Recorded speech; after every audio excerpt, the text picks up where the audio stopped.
Hello everyone, welcome back to our channel. I am Dr. Issa, your OBGYN on call. We've got a fantastic episode lined up for you today as we will be talking about the menstrual cycle phases. Whether you're planning for a little one, navigating the wonders of pregnancy, or simply curious about females' health, you will surely learn a lot in this video. But before we begin, please consider hitting the subscribe button and giving this video a thumbs up. By doing so, you are supporting our channel and you are helping us reach more people who might need this information.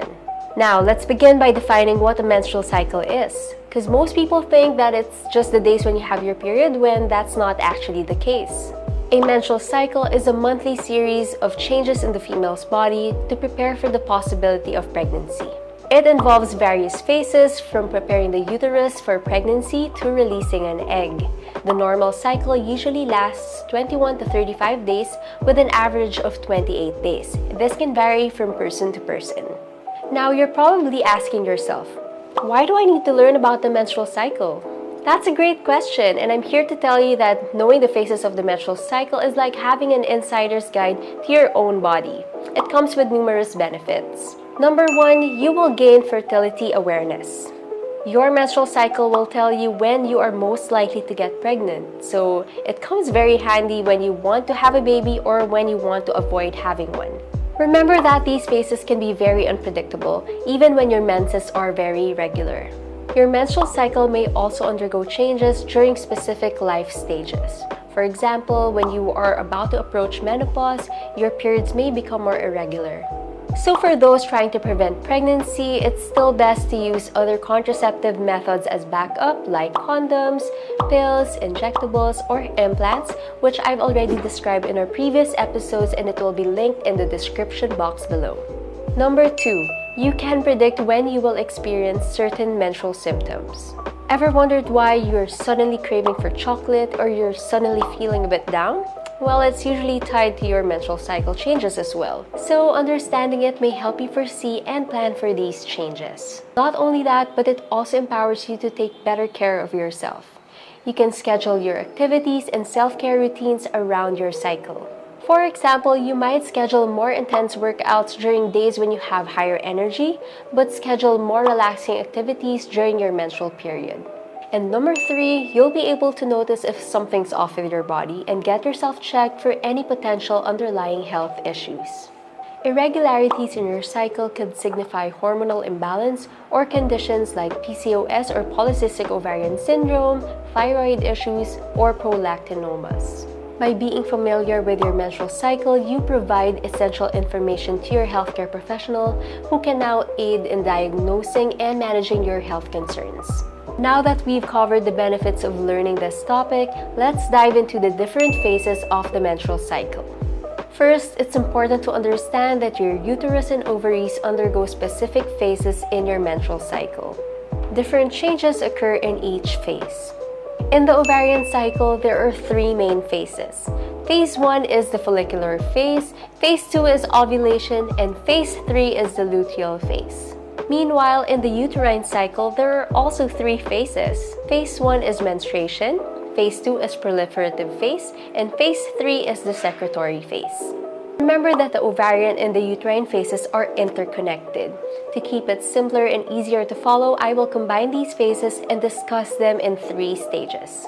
Stage 1 is pre-ovulation, Stage 2 is ovulation, and Stage 3 is post-ovulation. So let's get started. Pre-ovulation is the first stage of the menstrual cycle. It starts right at the beginning of your period.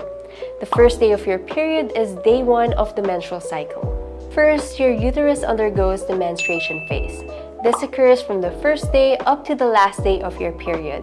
During this phase, the uterine lining or the endometrium is shed, which becomes your period. The estrogen and the progesterone levels are also at its lowest at this time.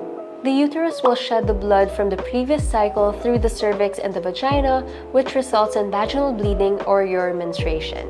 Once your period ends, the uterus will now enter the proliferative phase. This is where the uterine lining or the endometrium will start to thicken, creating a welcoming environment just in case a fertilized egg is ready to implant and start growing. While your uterus is busy shedding and creating a new uterine lining, your ovaries undergo the follicular phase. In this phase, the pituitary gland increases the production of FSH or follicle-stimulating hormone. This hormone will signal the ovaries to produce multiple fluid-filled sacs or follicles. Each follicle contains an egg, and eventually your body will select the best follicle and it will become the largest among all others. This is now called the dominant follicle. This dominant follicle will now be primed to release an egg during ovulation. This is when the luteinizing hormone or LH is at its highest. Let's now move on to the ovulation stage. In the second stage of the menstrual cycle, the ovaries will undergo ovulation. The dominant follicle contains the developed egg, also known as an ovum. When the egg inside the dominant follicle is fully mature, the follicle will rupture and release the egg. When you use an LH kit or an ovulation test kit, ovulation is most likely to occur 24 hours after the test becomes positive. If you are trying for a baby, this is the best time to engage in intercourse. The egg only has a lifespan of 12 to 24 hours, so it needs to encounter sperm within this time frame for conception to happen. The ovulation phase happens midway through the menstrual cycle, which is about 13 to 15 days before the start of your next period. During this time, you may have increased sex drive, heightened senses, breast tenderness, and a clear, stretchy cervical mucus. Please take note that symptoms may vary per individual. Let's now discuss the third and the last stage of the menstrual cycle, which is post-ovulation. In this stage, the uterus undergoes the secretory phase. In this phase, the uterine lining either prepares to support a pregnancy or prepares itself to break down to become menstruation. Progesterone levels rise, signaling the uterine lining or the endometrium to stop thickening and to prepare itself for a possible arrival of a fertilized egg. If your egg isn't fertilized, then your body will start to increase the production of prostaglandins, specifically prostaglandin F2 alpha and prostaglandin E2, which will now signal your uterus to contract. As cramping occurs, the blood vessels will shrink and the uterine lining will now break down to become your menstruation. At the same time, the ovaries undergo the luteal phase, which spans from after ovulation until the beginning of your next period. This typically lasts from 9 to 16 days. In this phase, the ruptured follicle transforms into a structure called the corpus luteum. The corpus luteum secretes hormones, primarily progesterone, and a small amount of estrogen designed to support a potential pregnancy. If pregnancy doesn't occur, the corpus luteum naturally breaks down 9 to 11 days after ovulation.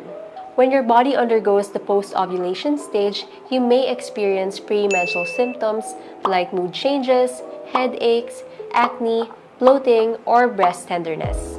After that, you will experience your menstruation, which signifies the start of a new menstrual cycle. Remember that the third stage only happens if fertilization does not occur. If the egg is fertilized, then the body will undergo many other changes that will prepare itself for pregnancy, which we will discuss in other episodes. And that concludes our guide. If you find this video insightful, hit the like button and share this with others who might benefit from this knowledge. Also, if you have any other questions about the phases of the menstrual cycle, or if you have any topics that you'd like me to cover in future episodes, don't hesitate to drop it down in the comment section below. Until next time, bye!